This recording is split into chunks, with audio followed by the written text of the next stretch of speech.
Hop, c'est bon? Tout le monde y est?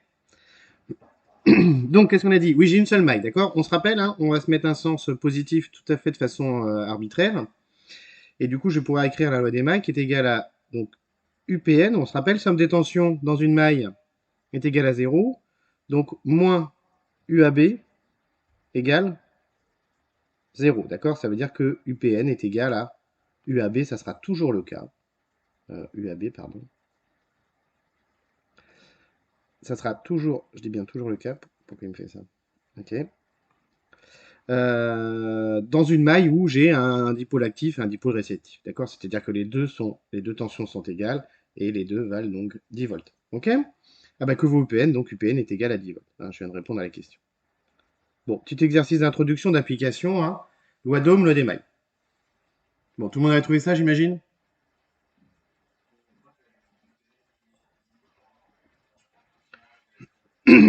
Ah bah attention, non, non, attention. Loi des mailles, c'est quoi la loi des mailles? C'est la somme des tensions. Pourquoi tu fais apparaître un courant? Somme des tensions égale à zéro. Hein. Ne confondez pas la loi des mailles qui est la somme des tensions égale à zéro avec la loi des nœuds, somme des courants entrants égale somme des courants sortants. Dans une loi des mailles, tu ne peux pas retrouver du I. Alors si, sous la forme de RI, c'est-à-dire que tu peux transformer, si tu veux par exemple, U à B, tu peux le transformer en RI si tu veux, RI1 par exemple, d'accord? Mais tu ne peux pas trouver une tension moins ou plus un courant, d'accord? Ouais. On passe à l'exercice suivant. Donc le 2, je vous ai pas demandé, je crois. Le 3 non plus. Non? You? Ok, le 4 donc. Bon, on reviendra peut-être sur le 3 si on a le temps à la fin de la séance. Alors le 4, exercice 4. On y va? Exercice 4, capteur de tension par pont diviseur. Ok, donc on va appliquer apparemment dans l'exercice la formule du pont diviseur, on va voir comment. Qu'est-ce qu'on a dans ce circuit électrique? J'ai mon générateur de tension, j'ai trois résistances. En quoi? En série, vous le voyez? D'accord? Trois résistances en série et j'ai qu'une seule maille, j'ai pas de nœud, on le voit, donc j'ai qu'un seul courant pardon, qui circule dans cette maille qui est I1 qu'on va retrouver évidemment aussi ici en retour. Ok? Flécher. On me demande de flécher les tensions sur le schéma. On y va. Tac, du coup, je vais enlever tout mon bazar.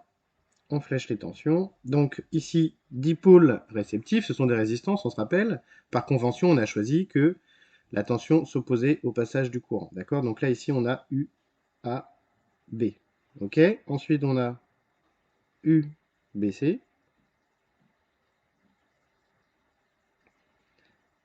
B, C, j'ai dit. Et enfin, hop, U, on l'a appelé comment? CN.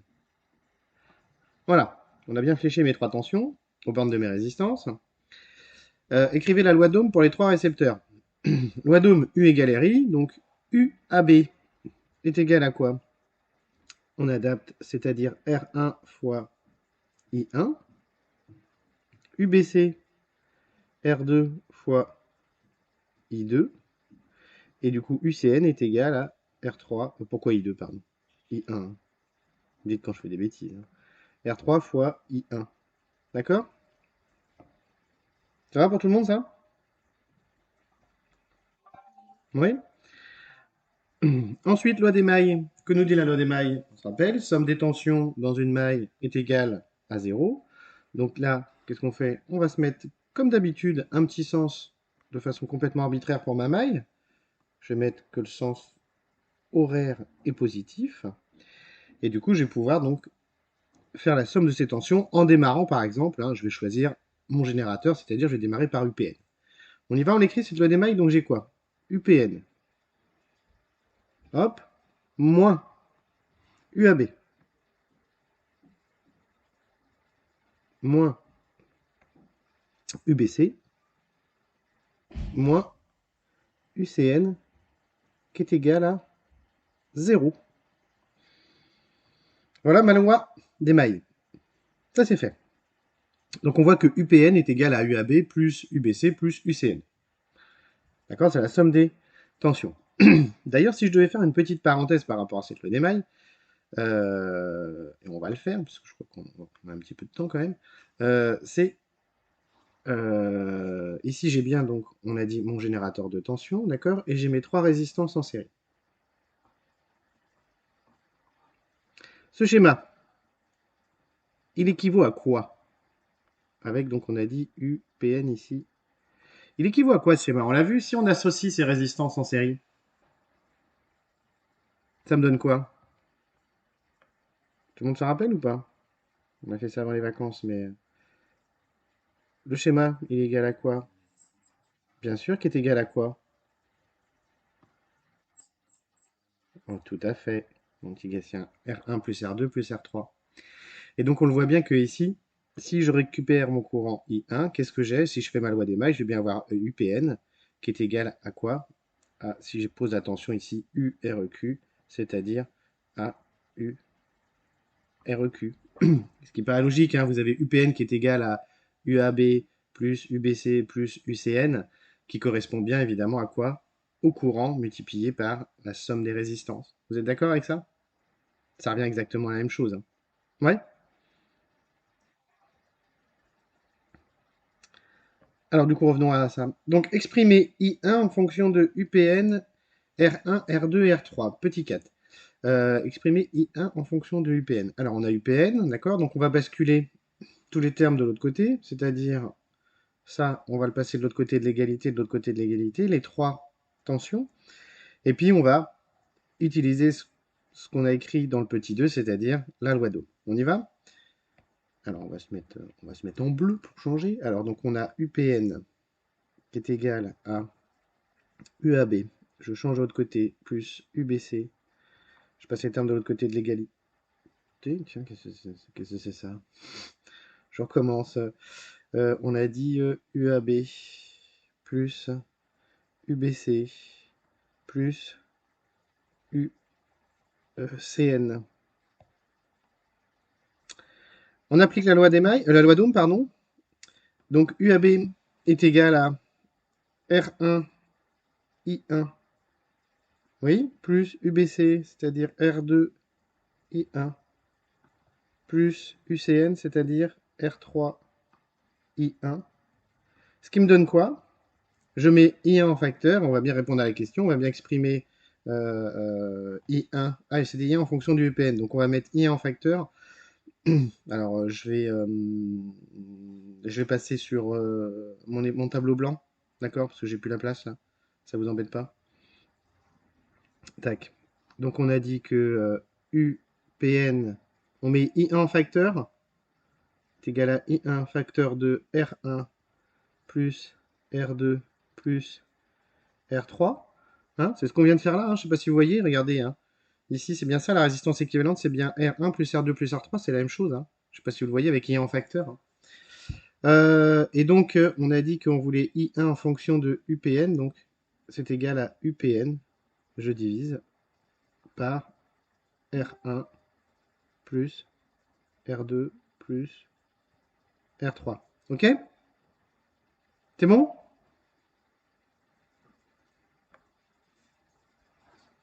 Tout le monde avait trouvé ça? Ouais? Pas de difficulté? Non? Noémie? Tu es toujours... Oui, vas-y.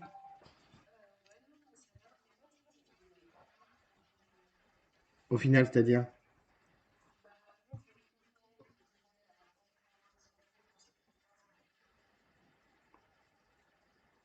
Comment ça? UPN, il n'est pas égal à R1 plus R2 plus R3. Ah non. Non, non. UPN, il est égal à ça. Si je peux l'écrire, UPN, il est égal à quoi? Il est égal à... Ça marche pas, si? I1 fois REQ. T'es d'accord? Hein? On peut pas oublier le I, hein, pas oublier le courant, hein. Ah, tu peux pas mettre que la tension... En fait, c'est pas homogène, hein. Tu peux pas mettre que la tension est égale à une résistance, hein. Les volts ne sont pas égales à des ohms. Ça va? Et les autres, c'est bon, ouais? crois que j'avais une question, non? Oui, non? Non? Bon, on avance. Alors, le petit 4, c'est fait. Établir l'expression du pont diviseur. Ah, très bien, pont diviseur. On se rappelle, le pont diviseur, c'est un capteur de tension, hein. On se rappelle, hein, on va adapter une tension à l'aide du pont diviseur, qui est constitué généralement de deux résistances, d'un générateur de tension et de deux résistances en série. Et au bord d'une des deux résistances, hein, on va adapter donc une tension pour alimenter, je sais pas, pour adapter par exemple la tension d'alimentation d'un capteur ou justement adapter la sortie de tension d'un capteur vers une carte à base de microcontrôleur, hein. C'est comme ça qu'on l'avait vu en cours, hein, c'est comme ça que j'avais fait l'exemple. D'accord? Ça, c'est mon pont diviseur. Donc ici, on me demande donc UCN. Donc on veut le pont diviseur au bord de la résistance R3, qui est là, en fonction de UPN, tension d'alimentation, R1, R2 et R3. On y va? On essaye de faire ça sur une feuille blanche du coup, hein, parce que là je vais pas avoir la place, donc je vais me faire un petit peu de place ici. Allez, c'est parti. Alors, ce qu'on va faire surtout, c'est qu'on va refaire le schéma ensemble. On va remettre mon générateur de tension. Alors, vous pouvez le reprendre, hein, ce schéma. On va mettre donc mes trois résistances. Voilà, comme ceci. Ça, on va l'adapter. Pourquoi? Parce que moi, ce que je veux ici, c'est la tension qui est ici, qui est UCN, d'accord, aux bornes de R3. Vous êtes d'accord? C'est ça que je veux exprimer. Ouais? Avec ici, on a dit UPN, hein, c'est ça? Voilà. Alors, ce que je vais faire, c'est que, du coup, je vais transformer. Oui, non? Je sais pas, je crois que j'ai des gens qui se connectent pas. Je vais transformer mon schéma ici, d'accord? En ce schéma, alors toujours avec la tension UCN qui est ici, donc c'est bien la tension que je cherche. Et ici, je vais faire quoi? Je vais calculer ma résistance équivalente. La résistance équivalente, c'est quoi? C'est la somme de R1 qui est ici, plus R2, ce sont les deux résistances en série. Donc j'ai bien R1 plus R2, on l'a vu en cours, hein. Deux résistances en série, on les additionne. Donc j'ai ma résistance équivalente, pas de problème. Ensuite, j'ai ma deuxième résistance UCN qui est ici, ça c'est R3, vous êtes d'accord? Et ici, j'ai bien ma tension UPN, tension d'alimentation. Que dit la formule de mon pont diviseur? On s'en rappelle? On va l'appliquer directement. Mon pont diviseur dit quoi? Que UCN est égal à quoi? La résistance en face de la tension à adapter, c'est-à-dire R3, divisé par la somme des deux résistances, c'est-à-dire la résistance équivalente plus R3, multiplié par quoi? Par la tension d'alimentation, c'est-à-dire par UPN. Vous êtes d'accord? Êtes-vous d'accord avec ça, déjà? Hein? Je me suis bien ramené à la formule, hein, au schéma du cours, hein, qui est ici, hein. Donc je transforme légèrement mon schéma pour avoir exactement le même schéma avec ma résistance équivalente. Bah, du coup, maintenant, on peut transformer ma formule générale en bas, qui est UCN qui est égal à quoi? À R3. Je sais que quoi? Que REQ, il est égal à R1 plus R2, c'est-à-dire que je vais avoir R1 plus R2 plus R3 multiplié par UPN. PN. Non, je peux plus écrire. Pardon, j'ai dit un gros mot. UPN. J'arrive en bordure. Voilà. Tout le monde est d'accord avec ça? Ouais? J'ai répondu à la question. On me demande d'exprimer UCN qui est ici en fonction de R1, R2, R3, c'est fait, et de UPN, c'est fait. Ouais? Voilà la formule de mon pont diviseur. Alors il suffit de l'appliquer, hein, c'est tout, hein. Juste à faire attention à quoi? Hein, ici, voilà. Alors vous n'êtes même pas obligé de le faire, hein. Si vous avez l'habitude, hein, vous pouvez très bien réunir les deux résistances directement ici en une résistance équivalente, hein, et le faire directement ici. Voilà. Hein, c'est-à-dire l'appliquer directement, c'est pas, ça ne change rien, hein. J'ai juste fait une étape intermédiaire pour que vous puissiez bien comprendre. On continue ou pas? Si ça va pour tout le monde.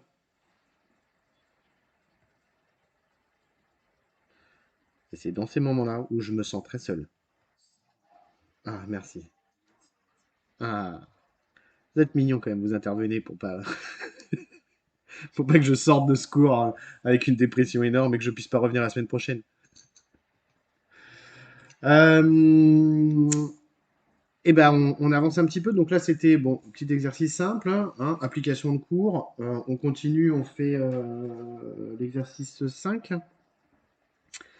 l'exercice 6 aussi derrière. Et puis, on fera l'exercice avec la résistance de Chartres parce que c'est un exercice qui est intéressant. Bon, là, c'est vraiment de l'application bête et méchante de cours. Ok? Et bah, exercice 5, on corrige ça. Alors, de quoi est constitué ce schéma? On va regarder un petit peu. Le schéma, il est là. Donc là, j'ai un générateur de tension. D'accord? Ici, j'ai plusieurs résistances. Donc une résistance R1, une résistance R2 en parallèle de E et une résistance R3 et R4 en série en parallèle de R2 et de E. D'accord? Donc ici, j'ai plusieurs mailles. Ici, j'ai donc trois mailles. Hein, on peut les regarder. Donc j'ai bien une maille ici. Hein, je vais mettre des couleurs. J'ai bien une maille complète qui est ici. Et enfin, j'ai une dernière maille qui est là, qui est la petite maille ici entre R2, R3 et R4. D'accord? Donc si j'ai plusieurs mailles, je sais que forcément j'ai au minimum un nœud. Le nœud, il est où? Il est là. Vous le voyez? Un nœud ici qui s'ouvre, un nœud ici qui va se refermer, bien entendu. Euh, donc, voilà pour mon schéma. Je pense que bon, pas plus de difficultés que ça. Qu'est-ce qu'on me donne comme données? On me donne le courant qui traverse donc la résistance R1, on me donne le courant I3 dans la branche I3, on me donne la tension aux bornes de la résistance R2 et la valeur de la résistance R1.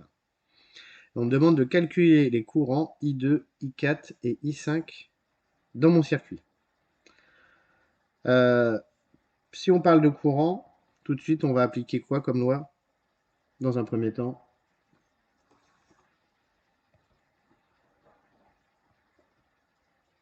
Allô? Ah non.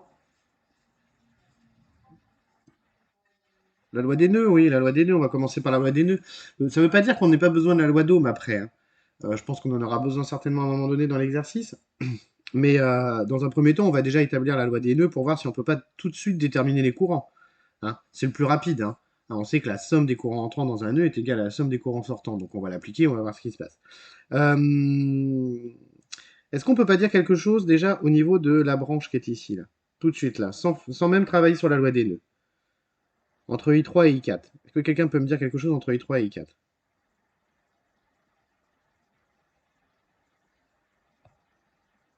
Oui? Non? Personne?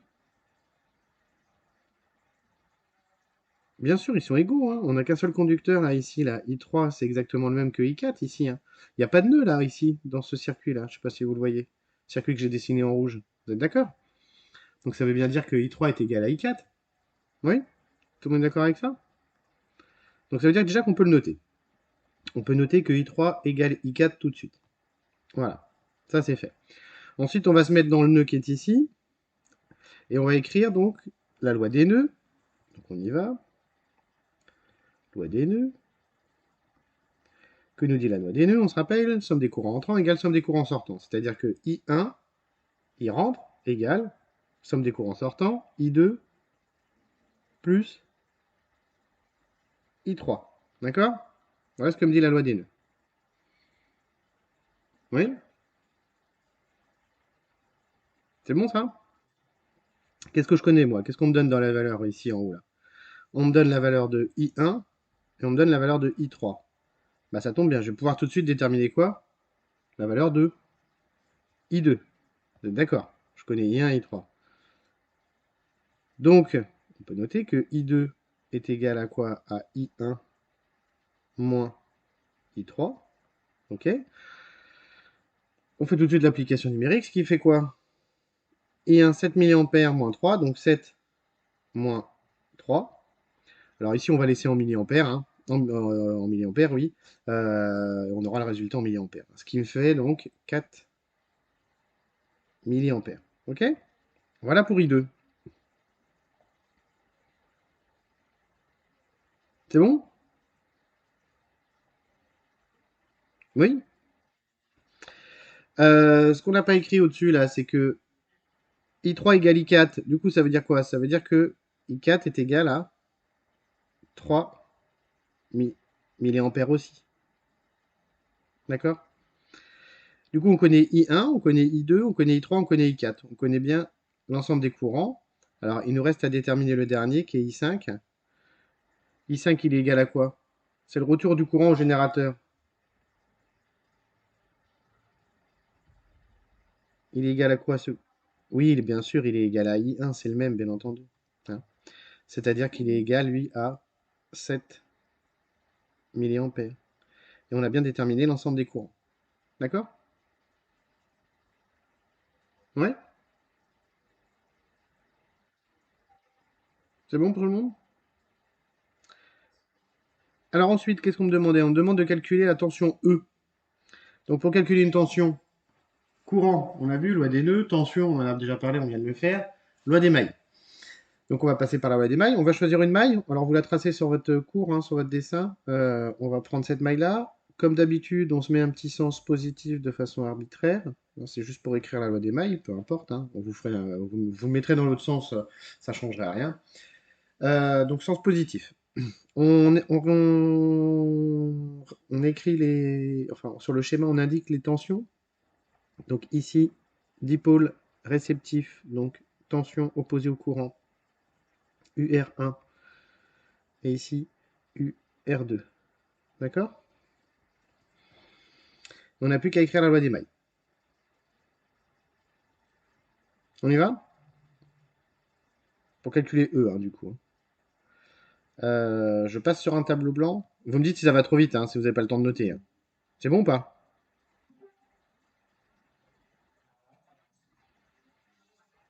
Ok, donc j'efface ça. Et ben loi des mailles, on y va. Donc on a dit que la somme des tensions dans une maille était égale à 0. Donc on a moins E moins UR1, je l'ai appelé, je crois, moins UR2 égale 0. Vous êtes d'accord? Ça veut dire que E est égal à quoi? À UR1 plus UR2. Qu'est-ce qu'on connaît dans l'exercice? On connaît UR2, c'est ça? Vous me confirmez? Et on nous donne R1, donc on va développer, on va appliquer la loi d'Ohm, c'est-à-dire que UR1 est égal à R1 fois I1, qu'on connaît, plus UR2, puisqu'il est donné dans l'énoncé. On fait l'application numérique. R1, 1 kΩ de mémoire, multiplié par, vous me dites si je me trompe hein, sur le résultat, 7, attention là, on passe en ampères, donc 7, 10, moins 3, puisque c'est 7 milliampères, plus 5 volts. Ok? Tout le monde est d'accord avec ça? Donc 7, 10, moins 3 fois 1000. Si je simplifie, 10 moins 3 et les 1000, ça se vire. Donc j'ai 7 plus 5, donc le résultat vaut 12 volts. La tension d'alimentation du générateur est de 12 volts dans mon circuit. D'accord? C'est bon pour tout le monde ça? Magnifique. Je vous laisse prendre ça. Prenez le corrigé. Hein. Et ben on continue. On va traiter l'exercice numéro 6 maintenant. Hein, qui est toujours la même chose, hein, c'est histoire que vous ayez l'habitude voilà, d'utiliser ces deux lois, hein, enfin les trois lois qu'on a vues hein, principales, qui sont loi des nœuds, loi des mailles et loi d'Ohm. Hein, que vous puissiez les manipuler un petit peu dans tous les sens et que vous soyez à l'aise avec ça. Et après, on fera des exercices sur le pont diviseur. C'est bon? Je peux avancer? Alors, exercice 6. Bon, c'est la même chose. Hein. On va utiliser nos lois. Alors, l'exercice 6. Donc, qu'est-ce que j'ai dans cet exercice? Donc, à nouveau, un circuit électrique constitué d'un générateur de tension, résistance R1, R2, R3, les 3, R2, R3, R4 en parallèle. D'accord? Tout le monde le voit? J'ai un nœud ici. Alors, ici, globalement, j'ai qu'un seul nœud. Hein. Alors, je vais vous aider peut-être à comprendre le schéma ici en le représentant peut-être un petit peu de façon différente. On va le refaire ici. Je vais effacer ça pour que vous puissiez comprendre que j'ai bien qu'un seul nœud. J'ai bien mon générateur de tension, d'accord? Et c'est exactement comme si j'avais ça. Je sais pas si vous le voyez. Tac. Hop, hop, hop, hop, hop. Je reviens. J'ai R1, j'ai pas R1. Si, il m'en manque une. Hop. Et ici, il m'en manque celle-ci. D'accord? Donc R1, et ici, ça serait R2, R3, pardon, ouais, et R4. D'accord? Et là, vous le voyez, c'est exactement le même schéma, hein. C'est exactement la même chose. J'ai bien qu'un seul nœud ici. D'accord? Avec un courant I1 qui arrive ici. Et donc, il va se séparer en trois. Ouais, tout le monde voit ça? Tout le monde voit que les deux schémas sont identiques? Oui? Eh ben, c'est parfait. Qu'est-ce qu'on me donne dans l'énoncé? On me donne la valeur de I1, on me donne la valeur de I4, on me dit que I2 égale I3. Donc, ça veut dire que ici, là, le courant qui circule dans ces deux branches est identique. D'accord?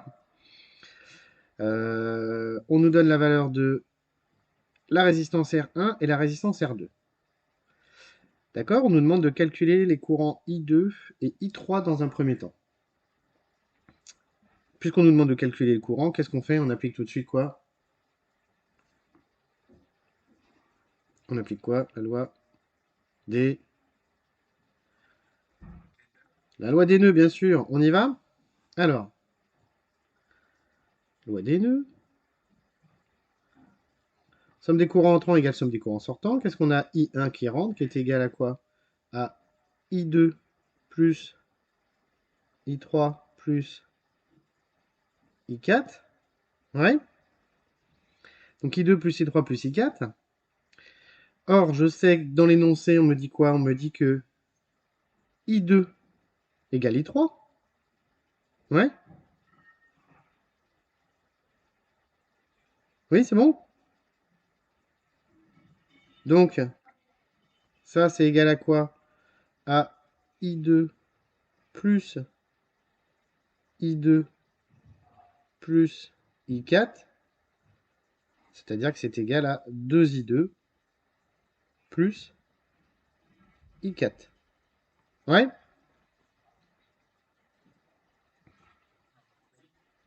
C'est bon? J'ai entendu un waouh ou non? Non, pas waouh quand même. C'est bon? Ça fait bien 2I2 plus I4. Je passe sur mon tableau blanc là parce que j'ai plus la place. Donc on a dit que... j'ai dit quoi moi? J'ai dit... c'était I1, oui. I1 égale, donc je réécris, hein. Un 2I2 plus, c'est pas très pratique parce que je suis obligé de passer, mais c'est pas grave. Plus I4, on a dit. D'accord? Qu'est-ce qu'on me donne dans l'énoncé? On cherche I2. Donc I2 égale quoi? I1 moins I4, le tout divisé par 2. Vous êtes d'accord avec ça? Ce qui me fait 10 milliampères moins, je crois que c'était en ampères ou oui c'est ça, moins 2 sur 2. Ce qui me donne, je vais l'écrire en dessous, pardon. Donc 4 milliampères. Et on peut noter que c'est égal aussi à I3, puisque I2 égale I3. D'accord? Donc I2 égale 4 milliampères et I3 égale 4 milliampères aussi. Ok? Ouais? C'est bon?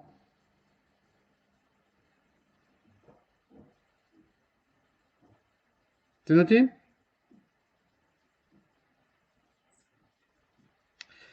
Donc, ça c'est fait. On a calculé I2 et I3. Ensuite, on me demande de calculer les résistances R3, R4 ainsi que la tension E. Alors, ce qu'on va faire, c'est qu'on va se faire des lois des mailles. Alors, on va peut-être écrire on va peut-être mettre nos mailles tout de suite dans mon schéma. Euh, Comme ça sera fait. On va se prendre une première maille. Alors, laquelle on va utiliser? On me demande de R3 d'abord. Donc, on va se mettre ici. On va se prendre une petite maille, la toute petite maille qui est ici. On va la mettre en plus. D'accord? Et on va la poser. Je vous rappelle, on écrit les tensions sur les schémas. Donc ici, on va l'appeler U2. D'accord? Et ici, on a U3. D'accord? Hein, on trace les tensions hein, sur les schémas. U3. Voilà. D'accord? Et on va se mettre dans cette maille-là toute simple. Cette maille qui ne nous dit pas grand-chose, hein, on a deux tensions, hein, donc on sait que U2 moins U3 égale 0, donc U2 égale U3. D'accord? Et puis du coup, on va pouvoir mettre la loi d'Ohm, on va écrire la loi d'Ohm, et puis du coup calculer la valeur des résistances. On fait ça?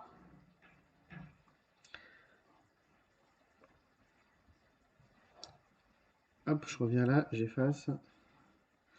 Donc dans la maille, on va l'appeler, je sais pas, on s'en fout, maille jaune, on va le dire, si vous avez utilisé les couleurs. Alors, qu'est-ce qu'on peut écrire? On peut écrire que, j'ai dit quoi moi? J'ai dit que U2 moins U3, si tout le monde me suit, égale 0. Vous êtes d'accord avec ça? Hein, vous avez le schéma en face de vos yeux. C'est-à-dire que U2 est égal à U3. D'accord? Bon, c'est logique, hein, on est sur une maille avec deux résistances, donc les deux tensions sont égales. Ça veut dire quoi? Ça veut dire que si j'applique la loi d'Ohm, donc on va mettre loi d'Ohm maintenant, j'applique la loi d'Ohm, c'est-à-dire que R2, I2 est égal à R3, I3. Oui? Et on cherche R3. Donc ça équivaut à quoi? Ça équivaut à ce que R3 est égal à R2 fois I2 sur I3. Or, on sait quelque chose dans l'énoncé, et on aurait pu le dire tout de suite d'ailleurs, mais on est en train de le démontrer. Or, on sait que I2 est égal à I3. Ça veut dire quoi? Ça veut dire que R3, ça implique que R3 est égal à R2. Vous êtes d'accord avec ça? Qui est égal à 1 kOhm. Est-ce que c'est logique? Oui, c'est tout à fait logique. Pourquoi? Parce que les courants sont égaux. Oui? Oui, non?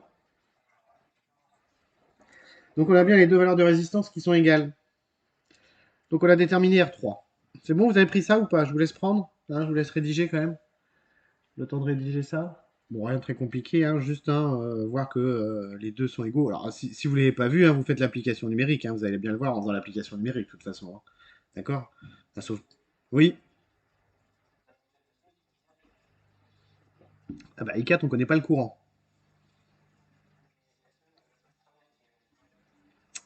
Euh, non, apparemment non. Alors on va le regarder, mais pas forcément. Pas forcément. Là, dans l'énoncé suivant, on nous impose que I3 égale, I2 égale I3, d'accord? Ça ne veut pas dire que I2 égale I3 égale I4, tu vois ce que je veux dire? Si les trois sont égaux, ça veut dire qu'on a on a les trois mêmes résistances. Ça veut dire que les trois résistances font 1 kOhm. Alors là, on ne le sait pas. Si je reprends le schéma, je regarde parce que j'ai pas toutes les valeurs en tête, on ne sait pas. Tu vois, tu sais pas. Peut-être que R4 égale 1 kOhm, mais du coup, ça voudrait dire que si R4 égale 1 kOhm, I4 égale I3 égale I2. Pourquoi? Parce que le courant I1 va se partager de façon homogène entre les trois branches et les trois résistances sont égales. Vous êtes d'accord? Si les trois résistances ont la même valeur, ça veut dire que I1 va se diviser en 3 dans chaque branche. Ouais? Oui ou pas? 2 millions. Ah bah, merci mon petit Yanis. On a la valeur I4. Très bien. 2 milliampères. Donc qu'est-ce qu'on peut dire? Est-ce qu'on peut dire que R3 égale R4, qui est égal à R2?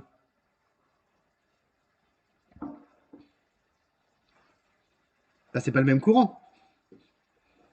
Donc, ah bah là, vous osez pas prendre la parole ou je suis tout seul? Allô? Bien sûr, Mathieu, tu as raison. Ça veut dire que la différence, pardon, la résistance R4, ce que tu me disais, est différente de R3 et R2, bien sûr, évidemment. Pourquoi? Parce que on voit bien que la valeur du courant ici n'est pas la même que I1 et I2, que I2 et I3, pardon. Oui, donc elle n'est pas I1 n'est pas partagée de façon homogène entre les trois branches. Ouais? Ça va pour tout le monde ou pas là? J'ai l'impression d'avoir noyé tout le monde là. Oui, non? Ok. Donc j'efface tout ça. Hop. Donc là, on a calculé R3. Bon, on va déterminer R4. On change de maille. On se met dans la maille suivante. On va se mettre dans ces toutes petites mailles, puisque là, on connaît I3 et R3 maintenant. On se met notre sens conventionnel plus. On a la tension U3 qui est là. Et la tension U4. Hein. On pense bien à flécher toujours les tensions hein, pour écrire la loi des mailles, d'accord? Donc U3 comme ceci, sens positif, U4 comme ceci. On y va, on écrit la loi des mailles. On connaît I1, I3, R3, donc c'est-à-dire on connaît U3 hein, complètement. Donc on va pouvoir déterminer U4 et du coup la valeur de R4 puisqu'on connaît aussi le courant I4 de 2 mA comme Yanis nous l'a dit. On y va?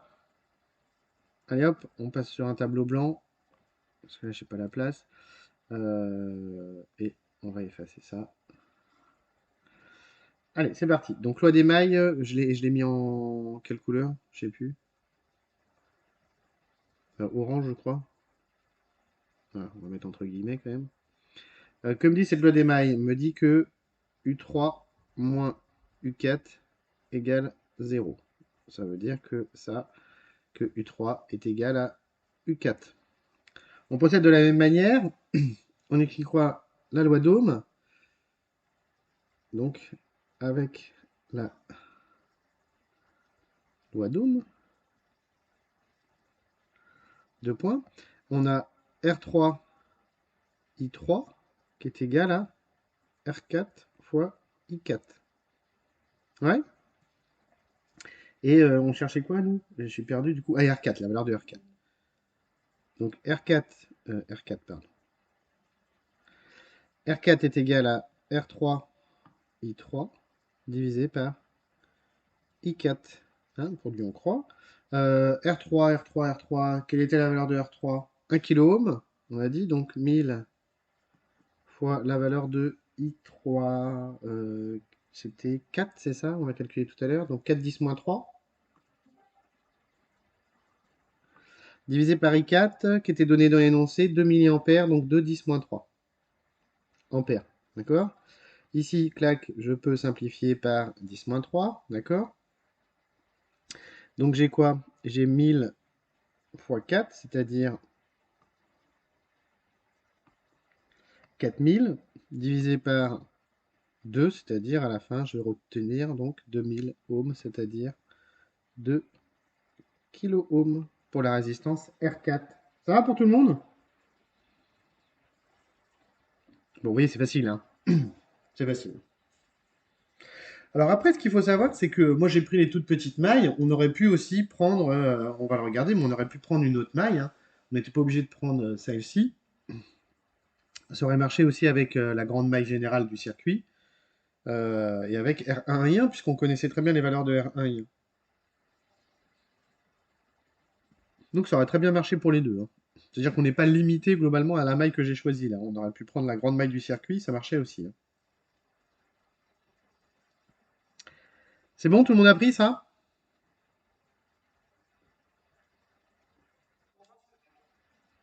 Oui, pour les autres, c'est bon?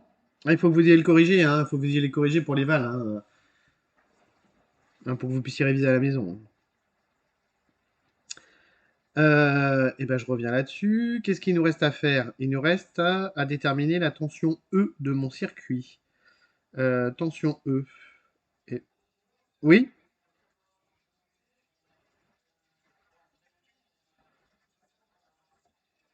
Oui, oui, oui. Non, mais là, je suis en train de... Je t'enregistre, mon petit Yanis, par exemple. Tu seras sur la vidéo.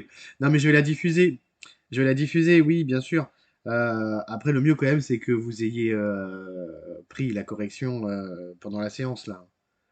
D'accord? J'en sais rien. Imagine que, tiens, j'ai un problème d'enregistrement, là, et que j'ai pas correctement enregistré le cours. Ça serait dommage, tu vois. Hein, donc prenez maintenant, je veux dire, ça sera fait. Après, ça vous empêchera pas de revenir dessus à l'aide de la vidéo. Ouais. Et ben, on termine du coup, tension E. Donc, on va changer de maille à nouveau pour calculer la tension E. On va se placer dans la maille qui est ici. Donc, le maille rouge. À nouveau, sens positif. On y va? Ouais. C'est parti. Alors, hop. repasse là, j'efface. Donc on a dit loi des mailles. Donc c'est la fameuse maille rouge, d'accord? Hein, on peut faire ça d'ailleurs, ça serait plus cohérent. On y va. Donc qu'est-ce que me donne cette maille? Donc somme des tensions. Donc on a dit E moins U1 moins U2 égale 0. D'accord? Hein, tension posée. Donc c'est-à-dire que E est égal à U1 plus U2. Ça va pour tout le monde? Ensuite, j'applique la loi d'Ohm. C'est-à-dire que E est égal à... Pourquoi j'applique la loi d'Ohm? Parce que je ne connais pas la valeur des tensions, hein, tout simplement. Hein. Or, je connais la valeur des courants et des résistances. Donc là, si j'applique la loi d'Ohm aux bornes de U1 et U2, sachant que c'est deux dipôles passifs, donc deux résistances, j'ai quoi? J'ai R1, I1 plus R2, I2. Et là, je connais tout, je connais les courants et les valeurs de résistance, donc on va pouvoir faire tout de suite l'application numérique. Donc j'ai 2000 pour R1 fois... alors par contre, là, j'ai perdu. Qu'est-ce qui me donne la valeur du courant I1?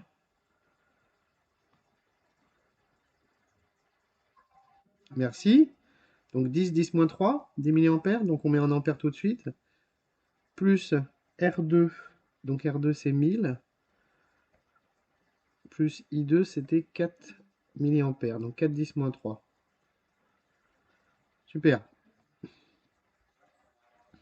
Pardon. Bien sûr, merci. Bien évidemment. Ok, on y va. Donc la même chose, hein. On a les 10 moins 3. Ce qui nous fait quoi, ça? Ce qui nous fait donc 4 plus 20, donc ça fait 24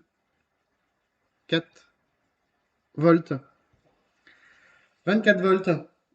Attention E. Bon, c'est du grand classique, hein, vous avez vu, on est tombé sur du 12 volts tout à l'heure, du 24 volts, c'est les tensions d'alimentation classique sur des générateurs, hein. Très très classique. Ouais, je vous laisse noter. Et puis on va passer à des exercices un peu plus intéressants, parce que là c'est de l'application bête et méchante, hein.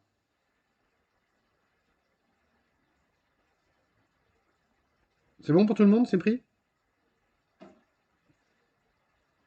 Oui? Personne n'acquiesce? C'est bon? Ah. Ah, pardon! Ah bah voilà.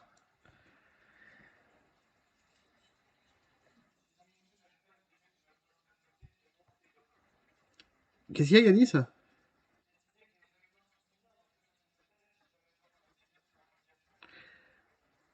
Oui, bah, prends ton temps, Yanis. Prends ton temps. Tu me dis quand on peut avancer?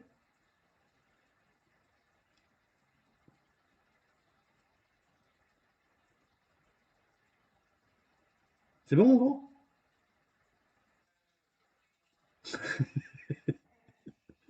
Bon, on attend Yanis. On attend Yanis.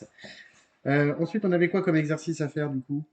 C'était quoi? C'était le 8, c'est ça, je pense? Le 7 et le 8? Ok, on va regarder. Bon, ce qui m'intéresse, c'est le 8. On va voir une petite résistance de Chartres. Vous allez voir que c'est assez intéressant. Euh, on s'en sert de temps en temps en projet, justement, avec les terminales. Quand on a des difficultés, quand on n'a pas le bon capteur, on n'a pas la bonne échelle sur un capteur, surtout sur un capteur de courant. Euh, donc on va faire le 8 et ensuite on fera le 9 pour appliquer un peu les résistances équivalentes, mais c'est pas très très intéressant. Puis après surtout il faudra qu'on fasse les ponts diviseurs. Et puis on sera pas mal, et puis après on sera pas mal déjà. On finira lundi après. Yanis, c'est bon? Ah, magnifique. Allez, on revient sur mes exercices. Euh, hop, hop. Alors, on avait dit le 7. Bon, le 7, je passe. On va tout de suite faire le 8. Vous l'avez fait le 7? Oui, non? Il était à faire? Bon, est-ce qu'on le fait?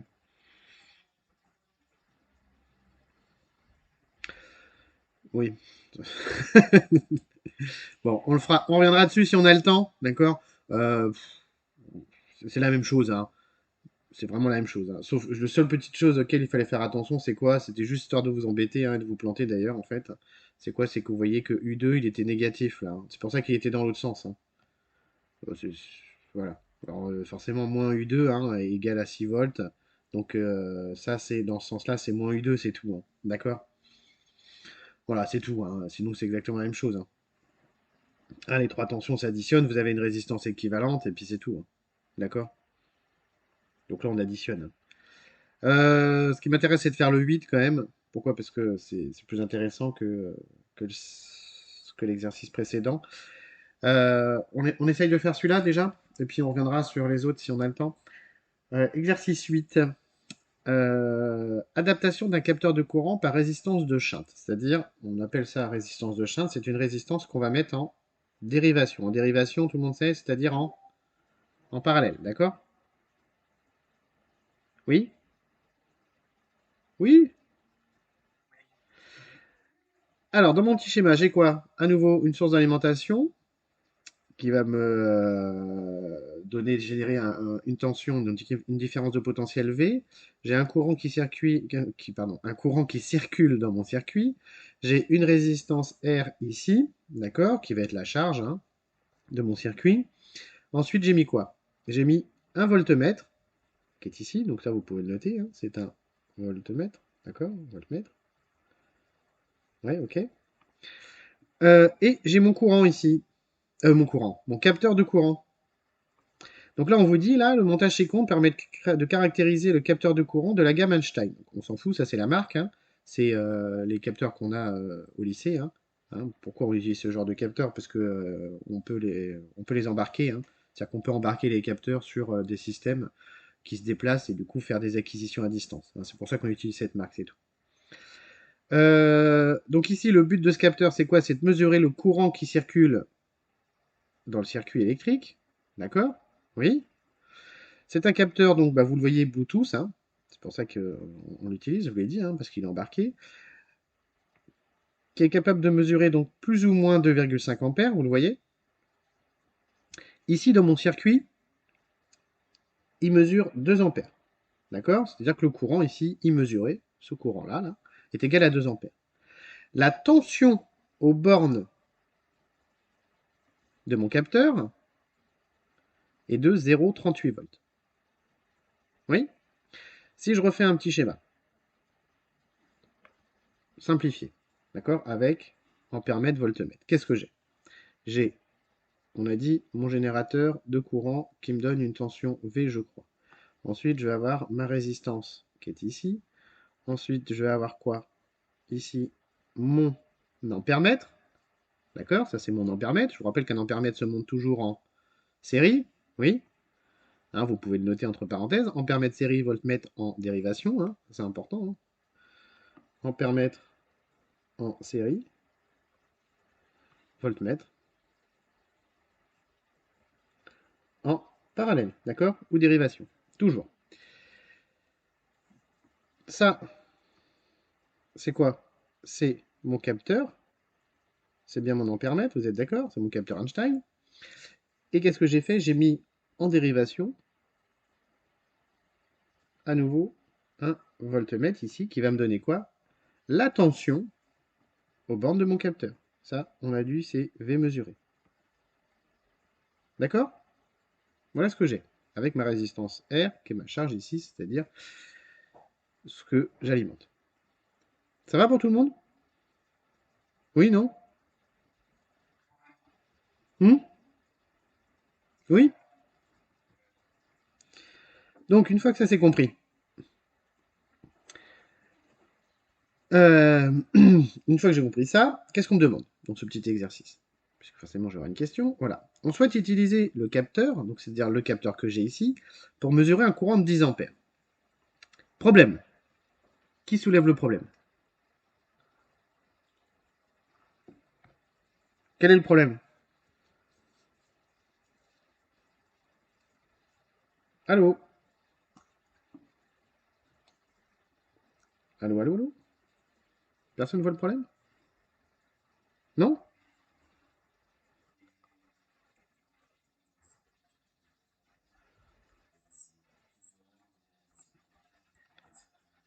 Alors, tu as raison, Gatien.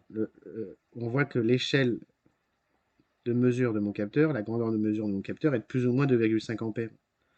Je ne peux pas actuellement mesurer 10 ampères avec mon capteur. C'est pas possible. Ah, vous avez vu, ça passe pas, c'est rigolo ça, tiens. Ah non, pardon. Je ne peux pas mesurer 10 ampères. Vous êtes d'accord ou pas? C'est pas possible. Je veux dire, le capteur est pas fait pour ça. Alors, soit je le fais griller, ce capteur, ou soit tout simplement ça dysfonctionne et il sera pas capable de me renvoyer la valeur. Plus généralement, si vous faites passer trop de courant dans ce type de capteur, c'est que vous le faites cramer. D'accord? Donc, actuellement, je peux pas utiliser ce capteur. Je me dis, mince, c'est dommage parce que moi, dans mon laboratoire, j'ai que ça. J'ai exactement que ça. J'ai pas autre chose. C'est-à-dire, j'ai un capteur qui est capable de mesurer plus de 2,5 ampères. Qu'est-ce qu'on va faire pour pouvoir utiliser ce capteur? On va mettre une qui intervient là. Une. On va mettre une de Chinte, bien sûr, évidemment. Qu'est-ce qu'on va faire? Eh bien, tout simplement, ce qu'on va faire, c'est qu'on va dévier du courant vers une résistance en dérivation. Pourquoi? Pour pouvoir utiliser ce capteur en 2,5 ampères. D'accord? Tout simplement. Sur son échelle, c'est-à-dire sur 2 ampères, par exemple. Ici, si on veut garder le I mesuré de 2 ampères, c'est ce qu'on va faire. Tout le monde est d'accord? Oui? Non? Donc, ce qu'on va faire ici, là, si je reprends mon petit schéma, là, je vais faire quoi? Et c'est ce qu'on vous demande d'ailleurs, hein. Alors, je crois que l'alimentation était comme ceci, hein, c'est-à-dire sous type de batterie. Donc ici, j'ai quoi? J'ai V, pas de problème. Ça, j'ai ma résistance grand R. Ici, j'ai mon capteur Einstein. Vous êtes d'accord? Alors, je ne vais pas représenter le voltmètre parce qu'on s'en fout un peu. Et qu'est-ce que je vais faire ici, là? Je vais faire quoi aux bornes? Je vais mettre quoi? Une résistance RS qui va être ma résistance de shunt. Ça veut dire que ici, je vais avoir le courant I qui circule, d'accord? Qui lui vaut donc 2 ampères, moi c'est ce que je veux, alors qui vaut 10 ampères, pardon, et je veux que dans mon capteur Einstein, c'est-à-dire que ici, on va mettre, alors prenez le schéma, hein, I1, et ici on va mettre I2, d'accord? Si j'écris la loi des nœuds ici, j'ai quoi? J'ai I qui est égal à I1 plus I2.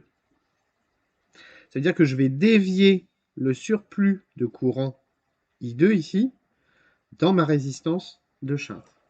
D'accord? Pour pouvoir utiliser mon capteur correctement sur la gamme de mesure de mon capteur, c'est-à-dire au maxi 2,5 ampères.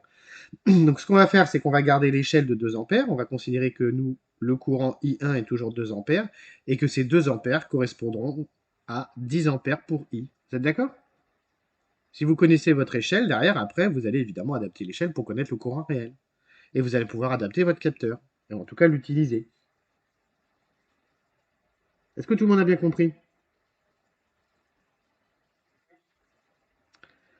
Et qu'est-ce qu'il nous reste à faire? Bah, pas grand-chose, juste à appliquer la loi des nœuds, c'est-à-dire ici à écrire. Donc, c'est-à-dire qu'on cherche quoi, nous? On cherche la valeur de I2. Pourquoi? Pour pouvoir déterminer RS. Donc, on peut le noter, hein. On cherche la valeur de I2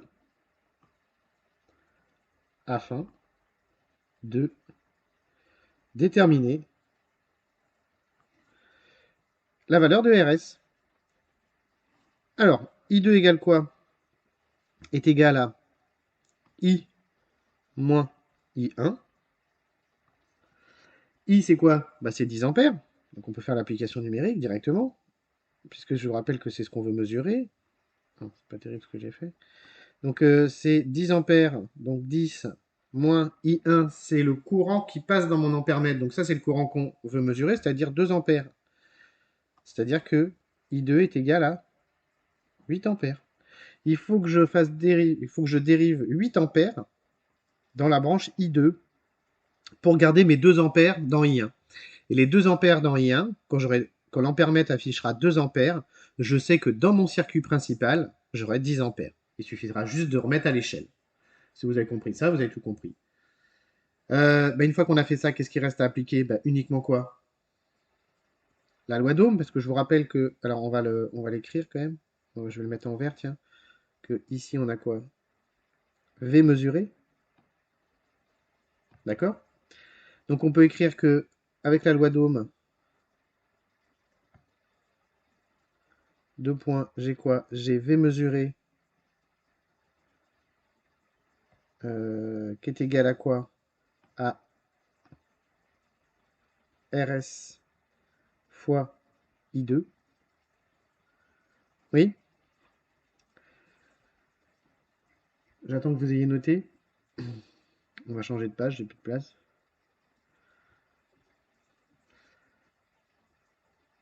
C'est bon? Donc hop, j'efface ça. Ah, pardon. Donc on a quoi? On calcule, je vous rappelle ce qu'on cherche chez RS, hein. Donc RS est égal à V mesuré sur I2. Donc la tension qu'on avait mesurée pour 2 ampères était de... est-ce que je l'ai quelque part ce truc 0,38, c'est ça, non? 0,38, il n'y avait pas de... Ok, 0,38, super, merci Gatien. Donc 0,38 volts divisé par, donc on a dit 8 ampères, ce qui me donne une valeur de résistance de 0. Alors là, vous allez être choqué par rapport aux exercices qu'on a fait, mais c'est normal. 475 ohms. J'avais fait le calcul en avance. 0,0475 ohms. Qu'est-ce que vous avez envie de me dire sur cette valeur de résistance?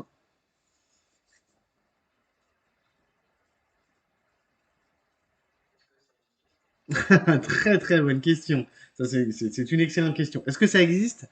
Eh ben non, pas comme ça. Ça veut dire que pour les résistances de Shunt, alors il faut savoir que les résistances de Shunt, justement, on les commande généralement et on choisit, en fonction de ce qu'on va faire, on choisit la valeur de sa résistance. C'est-à-dire qu'il faut la fabriquer. C'est pour ça que ça coûte forcément un petit peu plus cher, parce que ce ne sont pas des valeurs, évidemment, classiques comme les résistances de 1 kg, de 333 ohms, évidemment, que vous avez. Là, ce sont des valeurs très précises. Vous voyez que les valeurs sont très très faibles. C'est normal, pourquoi? Parce qu'on cherche à dévier un maximum de courant. Donc la valeur est très faible de la résistance, puisqu'on cherche à dévier un maximum de courant par rapport à la résistance de mon ampèremètre, qui est déjà faible. Donc là, il nous faut une valeur de résistance très faible. Donc ça veut dire qu'il faut la commander, cette résistance, il faut qu'on la fabrique pour cette valeur-là. Alors ce qu'on peut faire, parfois, c'est quand ils vendent des résistances de Shunt, on va peut-être aller chercher une valeur de résistance de Shunt qui va correspondre. Alors on n'aura peut-être pas 2 ampères, l'échelle ne sera pas 2 ampères pour 10 ampères, ça sera une autre valeur, mais c'est pas très grave. D'accord? Ce qui nous permettra de l'avoir plus rapidement, hein. Donc on va adapter un petit peu, mais on va adapter cette résistance. Pourquoi? Pour ne jamais dépasser les 2,5 ampères dans mon ampère-mètre. Ok? Et si vous voulez vraiment cette valeur de résistance, bah, vous allez la commander, on va vous la fabriquer. D'accord? Donc oui, enfin en tout cas ça existe pas tel quel, mais en tout cas il faut la commander pour qu'on puisse vous la fabriquer. Bah, ça sera fabriqué de façon unitaire. Et donc valeur très faible de résistance. Oui, ce qui est logique, hein. Pourquoi? Parce que la résistance de l'ampèremètre est très très faible déjà. Donc si on veut dévier un maximum de courant, hein, il faut une résistance encore plus basse. Vous avez compris ça? Oui. Super. Petit exercice. Donc vous voyez, bah, une application de ce qu'on vient de faire, hein. Alors typiquement, je vous ai dit, ça nous arrive assez régulièrement en projet. En projet avec mes terminales, hein, donc peut-être l'année prochaine avec vous, hein, pour ceux qui poursuivront la SI avec moi. Quand on fera les projets l'année prochaine, ça arrive, ça arrive qu'on utilise ces capteurs. Et par exemple, sur le VAE, sur le vélo électrique, on a des courants qui sont assez importants, hein. On a des courants qui montent à 16, 18 ampères. Et du coup, on va donc... Allô? Oui? Oui? Non, je crois que j'avais une question. Et du coup, oui, qu'est-ce qu'on va utiliser? On va utiliser une résistance de Shunt, c'est-à-dire qu'on va dévier du courant exactement comme on va le faire, on va la calculer cette résistance, pour le coup, hein. On va la calculer et en fonction de ce qu'on a, alors moi j'ai quelques valeurs de résistance de Shunt, on va essayer d'adapter au mieux, hein, pour pouvoir dévier un maximum de courant, pour pouvoir utiliser ce genre de capteur. Pourquoi? Parce qu'on fait la mesure du courant, hein, embarqué sur le VAE. C'est-à-dire que pendant que vous utilisez le VAE, on embarque tous les capteurs pour pouvoir faire des mesures réelles. Voilà, un petit exemple d'application. Et ben c'est pas mal ça, on a bien bossé sur ce petit exercice. Si vous l'avez compris, c'est bien, hein. C'est bien, hein, c'est déjà pas mal. Ensuite, qu'est-ce qu'on a fait? Qu'est-ce qu'on fait?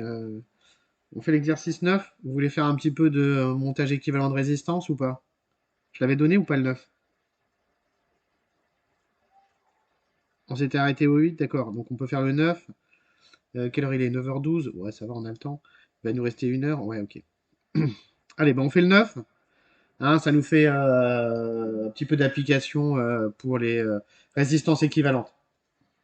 Oui? Et ben c'est parti. Qu'est-ce qu'on nous demande? Alors, le montage suivant. Ok, on a eu la tension totale sur mon circuit qui est là. Donc qui vaut 10 volts, elle. Ensuite, j'ai des résistances R1, R2, R3, R4. Donc on me donne la valeur de toutes les résistances. Et on me demande de calculer le courant I dans mon circuit. Donc ici, j'ai R1 en parallèle de R2, R2 en parallèle de R3 et R2, R3 en série de R4. Vous le voyez? Alors, le plus simple pour pouvoir faire ça, c'est quoi?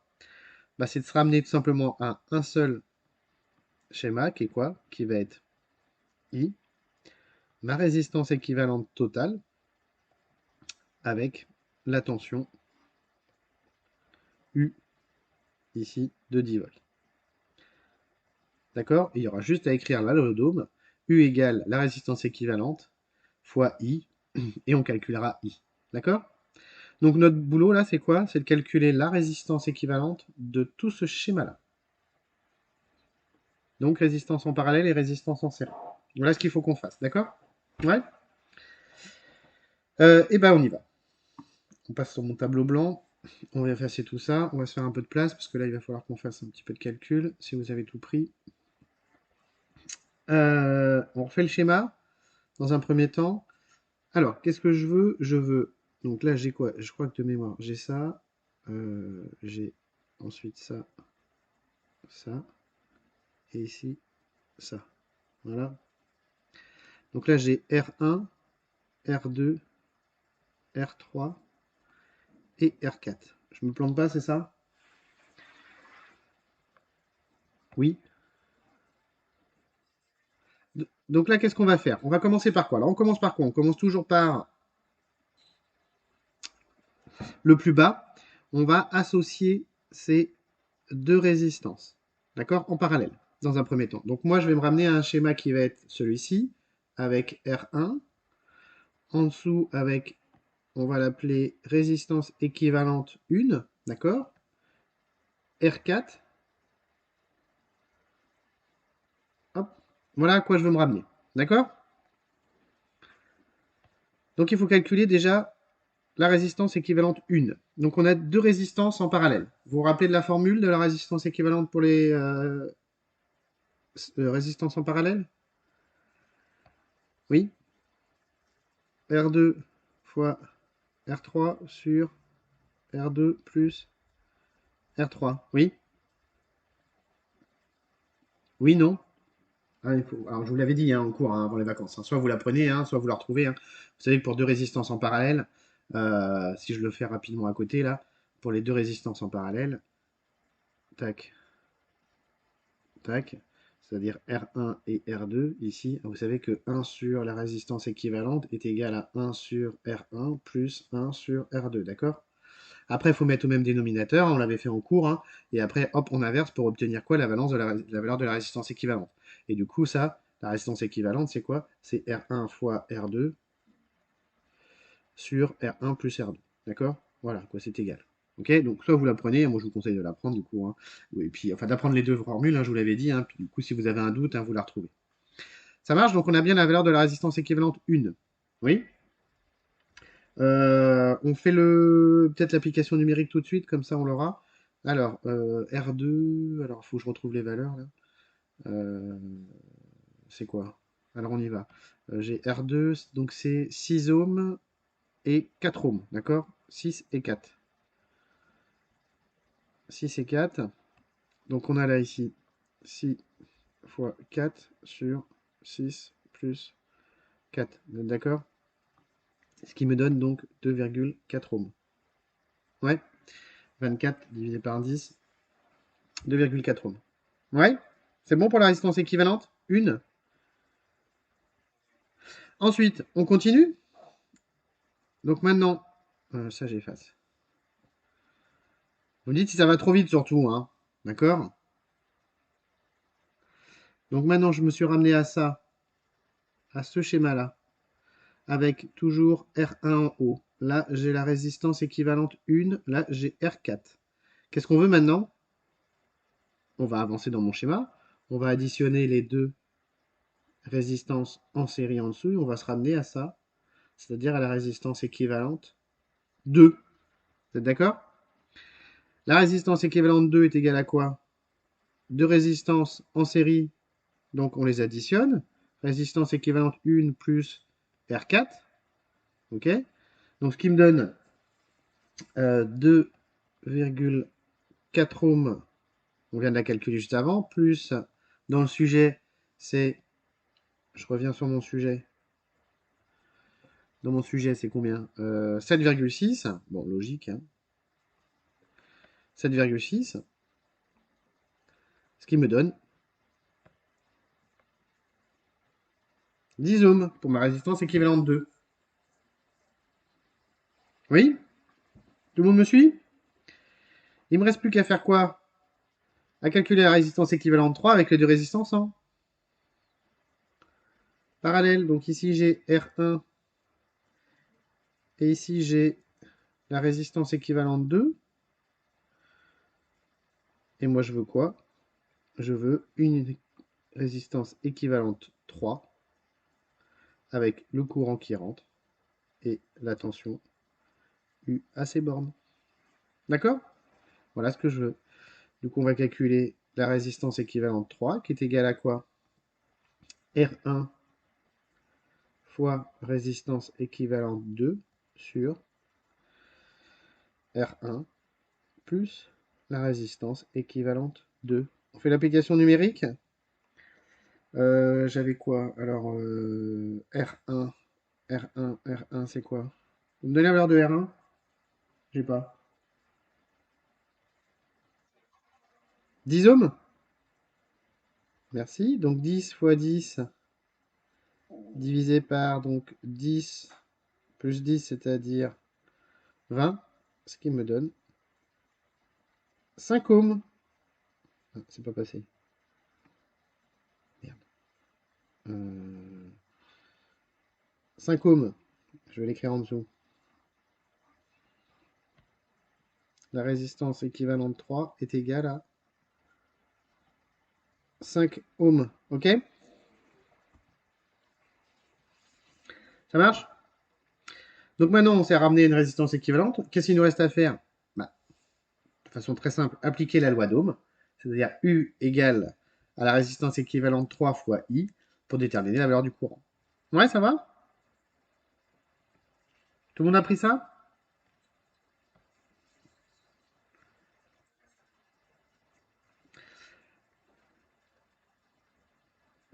Eh ben, on conclut.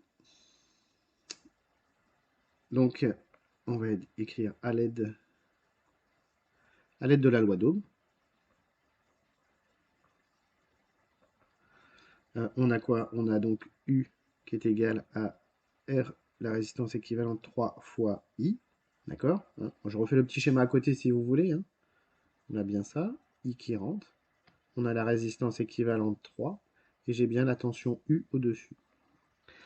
Et on cherche la valeur de I. Donc I est égal, produit en croix, U sur la résistance équivalente 3. C'est-à-dire, on a dit 10 volts sur 5 ohms, qui me donne donc 2 ampères. Voilà le courant qui circule dans mon circuit. 2 ampères. C'est vu? Bon, on est pas mal, c'est pas mal ça. C'est pas mal déjà. C'est pas mal du tout. C'est pas mal du tout.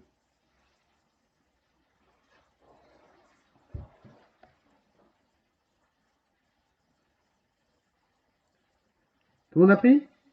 Yannis, c'est bon?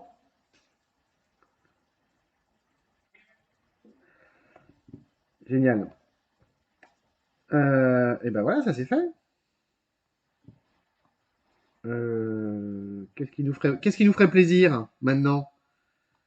Le 11? Le 11 nous ferait plaisir, j'ai l'impression. Pour tout le monde, hein. L'exercice 11 nous ferait pas mal plaisir. Euh, c'est du pont diviseur, d'accord? À l'aide de quoi? D'un potentiomètre. Vous vous rappelez le potentiomètre, hein, on en a vu pas mal en cours, je vous l'avais fait passer, hein. C'est la petite tige noire qu'on tourne, hein, c'est une résistance variable, hein, avec un curseur sur une piste en carbone, et on est capable comme ça de régler une valeur de résistance. On a une valeur de résistance variable. Et cette valeur de résistance variable va nous faire un pont diviseur. Bah d'ailleurs, quand on a fait le cours en présentiel, puisqu'on était en présentiel, hein, je vous l'avais présenté ça, justement, ce potentiomètre qui, qui intègre directement pour le coup un pont diviseur. C'est ce qu'on vous représente dans le schéma qui est sur l'exercice numéro 11, et on vous dit soit le montage potentiométrique, donc vous voyez qu'on utilise le potentiomètre, représenté ci-contre. On désigne par R la résistance totale du potentiomètre, donc résistance totale du potentiomètre qui est ici, d'accord? C'est bien la résistance totale du potentiomètre, R, et par alpha R ici, la fraction de la résistance entre le curseur et le point B. D'accord? Curseur qui est ici, donc ça, imaginez que vous avez votre résistance variable, qui fait quoi? Qui peut monter et descendre, et du coup, la résistance va varier de 0 à la valeur de R. C'est-à-dire qu'alpha peut varier de 0 à 1, d'accord? C'est-à-dire de 0 à 100%, de 0 à 1, entre A et B. Ah bah c'est marqué, donc alpha peut donc varier de 0 à 1. Parfait. Vous voyez, j'ai pris les devants. Qu'est-ce qu'on nous demande à partir de ce schéma? Déjà, si vous l'avez compris. Donc j'ai bien une tension d'alimentation qui est ici, donc dans une résistance variable, et ici j'ai quoi? Une tension de sortie U20. Ce schéma-là est un schéma de pont diviseur. C'est-à-dire que je vais adapter la tension en fonction de ce que je souhaite, en fonction de la tension d'alimentation U1. C'est très pratique d'utiliser un potentiomètre. Pourquoi? Parce que du coup, on peut faire varier la résistance très rapidement, hein, vous comprenez, donc la valeur entre R et alpha R. Et du coup, on peut régler exactement la tension d'alimentation d'un capteur ou la tension à l'entrée d'un microcontrôleur comme on le souhaite. C'est pour ça que c'est vrai que c'est très pratique, c'est pour ça qu'on trouve très très souvent des potentiomètres comme ça sur les ponts diviseurs. Exprimer U20. La tension à vide entre C et B en fonction de la tension U1 et de alpha. Voilà ce qu'on me demande dans un premier temps. Donc exprimer U20, tension de sortie de mon pont diviseur, entre C et B, d'accord, c'est bien mes deux points qui sont là, en fonction de U1 qui est la tension d'alimentation de mon circuit, et alpha qui est la valeur de en pourcentage, donc entre 0 et 100%, la valeur de R. On fait ça ensemble? Est-ce que vous avez des questions déjà sur ce schéma? Oui, non? Personne? Elia, tu es là, Elia? Tu as un micro? Ah, as-tu une question, Elia, sur ce schéma ou as-tu tout compris? Tu as tout compris? Bon. Nicolas, tu as des questions?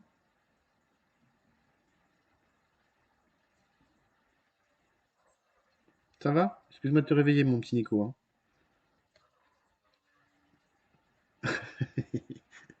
Tu reparles depuis 15 jours ou comment ça se passe?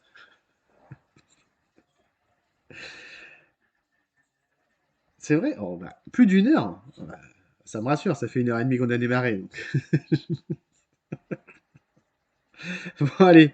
Alors, ce qu'on va faire sur ce petit schéma électrique, c'est on va le représenter différemment, c'est-à-dire on va le représenter exactement comme on a l'habitude de le faire euh, sur, euh, sur mon pont diviseur, sur le schéma du pont diviseur. Donc je vais effacer ça. Alors même chose, hein, prenez le schéma et on va le représenter. Donc j'ai quoi? Mon pont diviseur, on sait qu'il est constitué de deux résistances en série. Ici j'ai U. Alors merde, c'était U quoi? U10? C'est ça? Oui? Non, U1, pardon. Et U20 la sortie. Donc je reviens. U1 et U20. Et ici donc j'ai hop U20. Ma sortie, c'était la tension d'adaptation de mon pont diviseur. Avec ici la résistance donc de alpha R. Vous êtes d'accord? Et voilà à quoi je vais me ramener. On a bien le schéma du mon pont diviseur qu'on a vu en cours. Maintenant, je sais que l'ensemble ici vaut R. Ma question c'est, que vaut cette résistance du coup? Qui est capable de me sortir ça là?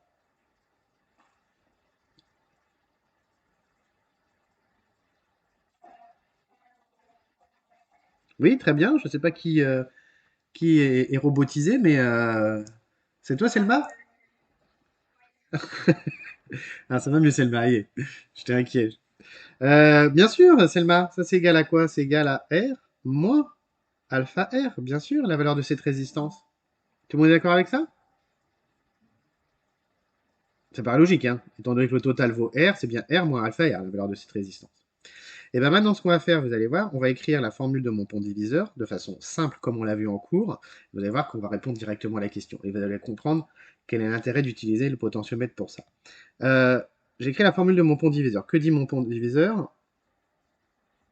On l'a vu, hein, le pont diviseur, on le détermine avec un loi d'émail et loi d'Ohm.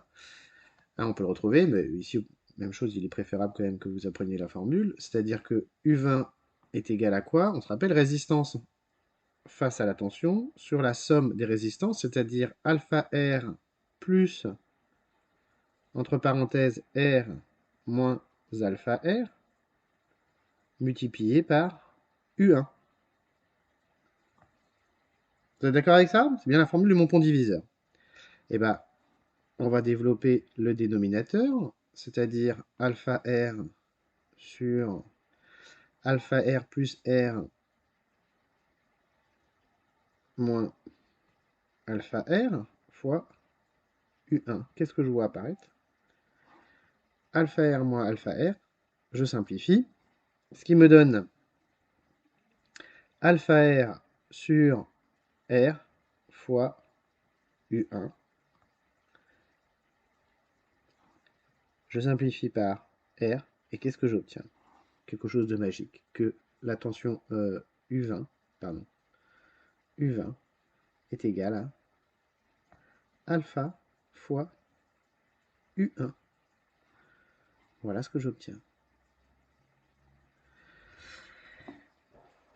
Et ça, c'est génial. Pourquoi? Parce que, en fonction de la position de mon curseur sur mon potentiomètre, si je le connais, alors je ne le connais pas toujours, hein, en pourcentage, je suis capable directement de calculer la tension U20, c'est-à-dire de régler ma tension U20 en fonction de la tension d'alimentation. Directement. Généralement, alpha, on l'exprime en pourcentage. Vous avez vu qu'il varie de 0 à 1, c'est logique, hein, il varie de 0 à 1, et on l'exprime en pourcentage de 0 à 100%. Et du coup, en fonction de la position du curseur, si vraiment j'ai une graduation, par exemple, hein, sur mon potentiomètre, je peux régler très facilement et très simplement la tension U20 de sortie en fonction de la tension U1, à l'aide de ma formule du pont diviseur. Et à chaque fois que vous aurez un potentiomètre, vous retrouverez toujours, toujours, toujours cette relation. Toujours. Est-ce que c'est vu pour tout le monde ça? Oui, non? Mouais, c'est un petit mouais ça. C'est quoi ce mouais? Si? Oui? C'est bon pour tout le monde ça? Kaoutar? C'est bon, Kaoutar? Oui? Vous avez compris? Ouais? Alors, je crois qu'il reste une petite question qui est quoi? Entre quelles limites peut varier la tension U20? Alors, entre quelles limites peut varier la tension U20? Qui me donne ça? U20 peut varier entre quoi et quoi? Tout à fait, entre 0 et U1, bien sûr. Voilà les limites de U20. On l'a vu, hein, entre 0 et U1. Donc il peut être égal à 0, U20 évidemment, et il peut être égal à U1. Quand est-ce qu'il est égal à U1? Bah, quand alpha égale 1. Et quand alpha égale 0, bah, U20 égale 0. D'accord? Voilà, voilà pour le potentiomètre. Alors, on va refaire un exercice d'application là-dessus, hein. Vous allez voir sur une carte Arduino, une carte à base de microcontrôleur. On va le refaire bah, juste après, je crois. Si vous avez compris ça, si vous avez bien compris, si tout le monde a compris, on passe à l'exercice suivant, justement, qui est un exercice d'application. Je peux avancer ou pas? Oui, c'est bon? Alors, et ben voilà. Alors, vous allez voir, c'est exactement le même exercice, mais là, pour le coup, on a appliqué réellement une carte à base de microcontrôleur, qui est une carte Arduino, hein, on s'en est déjà servi cette année. On s'est servi des deux cartes, hein, microbit et Arduino, enfin beaucoup plus microbit, hein. Mais ici, c'est une carte Arduino. Ça change pas grand-chose pour vous, hein, avec des entrées analogiques, des entrées logiques, hein, des sorties analogiques ou PWM. Voilà. Qu'est-ce qu'on cherche à faire? Alors, on va lire le texte, hein. On cherche à contrôler la position d'un servomoteur avec un potentiomètre. C'est-à-dire que à l'entrée de ma carte microcontrôleur, je vais mettre un potentiomètre qui est là, vous le voyez. Et quand je vais tourner le potentiomètre, qu'est-ce que je veux faire? Je veux tourner en même temps, donc de la même façon, mon servomoteur. Ok? Je vais agir sur mon servomoteur en faisant bouger mon potentiomètre. Donc le potentiomètre, lui, est branché sur une entrée, qui est ici, et mon servomoteur, lui, forcément, est branché sur une sortie. D'accord? Comment on fait pour régler la position du servomoteur en fonction de la position du potentiomètre? On va créer une PWM, c'est-à-dire une MLI. Et tout le monde se rappelle de ce que c'est que la MLI, puisqu'on l'a vu en cours. Oui? Donc en sortie, hein, la programmation va me permettre de réaliser une MLI, hein, pour pouvoir positionner mon servomoteur. Et tout ça en fonction de la tension d'alimentation que je vais rentrer au niveau de l'entrée analogique. Je vous rappelle que sur une carte à base de microcontrôleur, hein, et vous l'avez fait quand vous avez fait le mini-projet boîte aux lettres connectée, là, on rentre une tension, hein. La grandeur résistance n'est pas une grandeur qu'on peut mesurer. Donc qu'est-ce qu'on fait? On va rentrer une tension variable à l'aide du potentiomètre. D'accord? Allez, on lit le texte. Arduino est un circuit imprimé sur lequel on trouve un microcontrôleur qui est programmé pour analyser et produire des signaux électriques de manière à effectuer des tâches dites très diverses comme le pilotage de robots, etc. etc. C'est une plateforme basée sur une interface entrée-sortie. D'accord? On souhaite contrôler la position d'un servomoteur, moteur ayant une position qui varie de 0 à 180 degrés. Tout à fait. À l'aide d'un potentiomètre et d'un programme. Le câblage du potentiomètre et du servomoteur est donné sur la figure ci-dessous. Alors, on va aller voir un petit peu de plus près. Voilà, donc là, ici, on retrouve en effet ma carte Arduino. Donc ma carte qui est ici, ma carte microcontrôleur Arduino. Euh, on va retrouver donc le 0 volt qui est là. On va retrouver la tension d'alimentation sous 5 volts qui est ici. Ouais, vous le voyez. On va retrouver mes entrées analogue input, mes entrées ici analogiques. D'accord? C'est-à-dire j'ai une tension analogique qui va rentrer.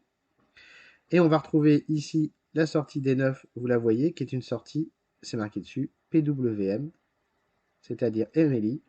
C'est la même chose, hein, en anglais, français, modulation et largeur d'impulsion. On ne veut pas m'écrire aussi. MLI. Modulation et largeur d'impulsion, qui va me permettre donc de positionner mon servomoteur. À l'aide de quoi, évidemment, du programme que j'aurais réalisé dans la carte à base de microcontrôleur. Alors nous, ce qui nous intéresse, c'est de travailler sur quoi? Sur le potentiomètre qui est là. Oui? Alors, qui est capable de me donner de la valeur de la tension d'alimentation du potentiomètre?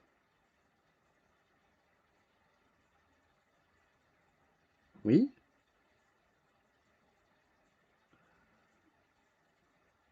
Allô?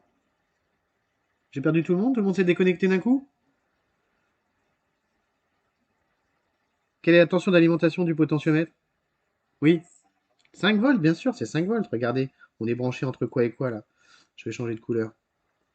On est branché entre le 0 volt ici, vous le voyez, hop, j'arrive dans mon potentiomètre et le 5 volts. Vous le voyez? Donc la tension d'alimentation, c'est bien 5 volts. Alors, ce qu'on va faire, c'est qu'on va transformer ce schéma de câblage qui est ici en un schéma électrique que vous allez prendre. On va effacer ça et on va refaire mon schéma proprement. Alors, qu'est-ce que j'ai? Ici, j'ai, on a vu, une tension d'alimentation, donc on va l'appeler U, qui est égale à 5 volts. D'accord? Ensuite, j'ai une première résistance, une deuxième résistance qui est ici. Ici, qu'est-ce que j'ai? Ma tension U à 0 qui rentre dans la carte de mon microcontrôleur. D'accord? Donc là, ici, c'est quoi? C'est l'entrée A0 et ici, c'est le 0 volt. OK? C'est-à-dire, entre parenthèses, le GND. sur ma carte. Oui? Voilà à quoi correspond mon schéma, hein. Le schéma du potentiomètre juste précédemment, c'est à ça que ça correspond. D'accord? Ça, c'est l'entrée analogique, hein.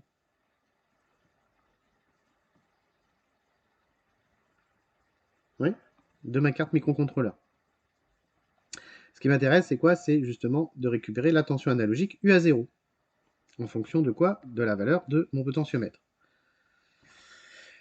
Euh, je vous laisse prendre ça. Après, on va revenir donc sur la question pour savoir ce qu'on nous demande.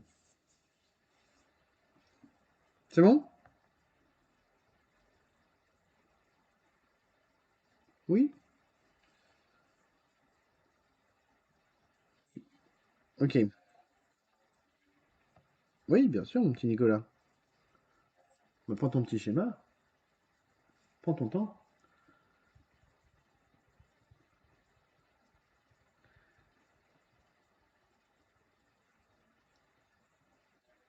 C'est bon? Alors, je vais effacer tout ce que j'ai fait là, parce que j'ai mis beaucoup de bazar. Voilà. Donc, vous l'avez vu, on vient de le traiter ensemble. Donc là, j'ai bien mes 5 volts, d'accord? Là, ici, j'ai bien mon 0 volt sur mon schéma. Et on voit que ici, là, j'ai bien U à 0, la tension qui rentre ici sur l'entrée analogique à 0, d'accord? Qu'est-ce qu'on me demande? Quelle doit être la valeur de la position du curseur A sur le potentiomètre en pourcentage afin d'avoir une tension de 1 volt sur l'entrée A0 de la carte Arduino. Ok? C'est-à-dire que je veux 1 volt, et en fonction de ce 1 volt, je vais pouvoir, ici, si j'ai 1 volt qui rentre, qu'est-ce que je vais faire? Ici, à l'aide du programme, dans la base de microcontrôleur, je vais sortir une PWM qui va, elle, agir sur mon cerveau moteur pour, par exemple, avoir, je sais pas, 60 degrés. Je dis n'importe quoi, mais on s'en fout. D'accord? Donc que le cerveau moteur puisse se positionner à 60 degrés. Le potentiomètre varie de 0 à 100 kΩ. En déduire la valeur de la résistance. Donc ça dans un deuxième temps. Donc dans un premier temps, il faudrait que je puisse déterminer donc la valeur de A en pourcentage afin d'avoir une tension de 1 volt sur l'entrée analogique. On y va? On revient sur mon schéma électrique. Donc je veux que U à 0 soit égal à 1 volt. Oui, sachant que j'ai 5 volts. Donc ici, j'ai quoi? J'ai la valeur de la résistance totale. Ici, j'ai AR. Et ici, on l'a vu tout à l'heure, j'ai R moins AR. Alpha R ou A, c'est pas grave, c'est la même chose, d'accord? On l'a vu tout à l'heure, on va la réécrire quand même. On va réécrire, on a U à 0, qui est égal à quoi? Pont diviseur, hein. Donc AR sur quoi? AR plus R moins AR, c'est-à-dire fois, pardon, U. Donc on a, ça équivaut à U à 0. C'est exactement la même chose que ce qu'on vient de faire, qui est égal à A fois U. Oui? C'est la même chose, hein, vous êtes d'accord? Qu'est-ce qu'on cherche? On cherche la valeur de A. Donc, en pourcentage, donc A est égal à quoi? Est égal à U à 0 sur U, c'est-à-dire U à 0, 5 volts sur, qu'est-ce qu'on a dit? Non, 1 volt, pardon. Ok, 1 volt sur 5, tension d'alimentation, c'est-à-dire 0,2, ça veut dire que la position du curseur doit être sur 20% de ma résistance globale. Vous êtes d'accord ou pas avec ça?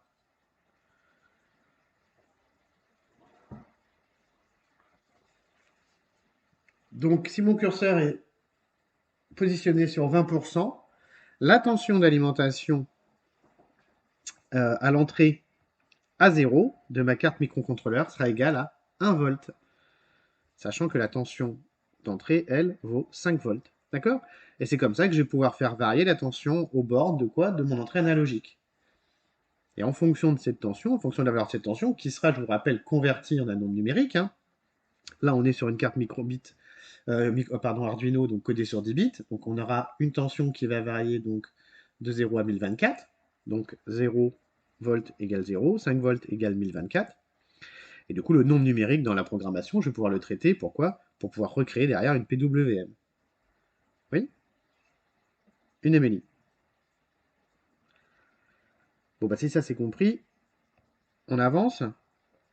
Donc là, on a répondu à la première partie, donc en pourcentage, afin d'avoir 1 volt. Le potentiomètre varie, donc la résistance du potentiomètre varie de 0 à 100 kΩ. En déduire la valeur de la résistance. D'accord? C'est-à-dire alpha R. Alors, on revient sur mon schéma. J'ai pas trop la place, je vais passer sur le schéma suivant. On va effacer, enfin le tableau suivant, pardon. Qu'est-ce qu'on a donc? On a quoi? On a alpha R qui est égal à 0,2 10 moins, fois pardon, 10, 10 moins 3.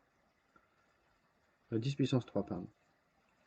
D'accord, donc 20%, c'est 100, hein, c'est pas 10, pardon, c'est 100. Fois 100, 10 puissance 3, avec la valeur de R. Donc ça me donne 20 kiloohms. C'est-à-dire que la valeur de la résistance vaut 20 kiloohms. La valeur de alpha R, c'est-à-dire AR ici dans l'exercice. Tout le monde est d'accord avec ça?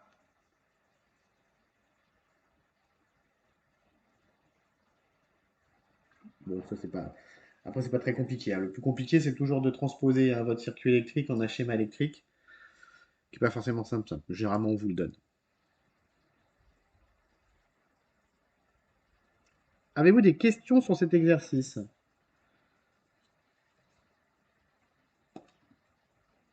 Oui, non? Oui? De quoi? C'est le 100. Ah, le 10 puissance 3? Ah, pardon. Bah, R, dans l'énoncé, la valeur totale de R, c'est de 100 kiloohms. D'accord? Donc ça fait bien 100, 10 puissance 3 ohms, hein. C'est 100, hein, pour les 100 kiloohms. Voilà. Et donc on prend 20% de la résistance totale. Ça, c'est la résistance totale. D'accord? C'est pour ça que j'ai fait ça. Alpha R, c'est quoi, hein? Alors, on peut mettre résistance totale plutôt, voilà. D'accord? Et du coup, alpha R, AR, pardon, ici, c'est quoi? C'est la résistance qu'on a réglée tout simplement en bougeant donc l'index de mon potentiomètre.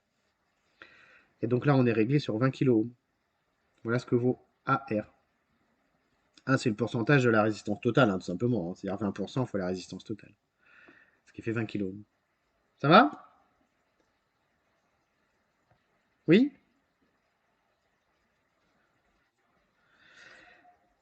Euh, eh ben, on a fait un bel exercice, donc un bel exercice d'application, vous voyez. Après, il ne nous resterait plus qu'à faire le code Python et on serait parfait. Alors, on le ferait sur microbit, hein, mais que ce soit Arduino, là, pour le coup, ou microbit, ça fonctionne exactement de la même façon. Là, ça change rien. Vous avez vu qu'on a les entrées analogiques de la même façon, on a les sorties PWM et MLI, c'est exactement la même chose. Après, globalement, hein, c'est juste la structure de la carte qui n'est pas tout à fait la même, et la programmation, hein, le langage de programmation qui diffère, c'est tout. Ce que je vous propose, je vous propose qu'on s'arrête là. Hein, on a bien bossé. Je ne veux pas non plus vous noyer sous les exercices. Par contre, ce que j'aimerais, c'est que on a bien avancé. Si vous avez des questions, hein, il nous reste un petit quart d'heure, j'y réponds avec plaisir. Et ce que j'aimerais pour jeudi, c'est que pour les 2 heures, hein, on va pas refaire de cours en distanciel, ça sert à rien. Je veux pas trop en faire dans la semaine. Par contre, ce que j'aimerais bien, c'est que vous fassiez exactement comme on avait fait donc avant les vacances, c'est-à-dire que vous me fassiez l'exercice numéro 13. D'accord? Et on corrigera ensemble. Oui? Hein, vous prenez vos 2 heures de cours là pour me faire l'exercice numéro 13. D'accord? Alors, je pense qu'en 1 heure, c'est fait. Pardon? Non, mais je pense qu'il vous faut un petit peu de réflexion quand même. Il n'est pas très long, je pense qu'en 1 heure, ça sera fait, mais après, le temps que tu rapprennes tes formules, Yanis, que tu révises les exercices qu'on vient de faire, tout ça, ça va bien te prendre 2 heures.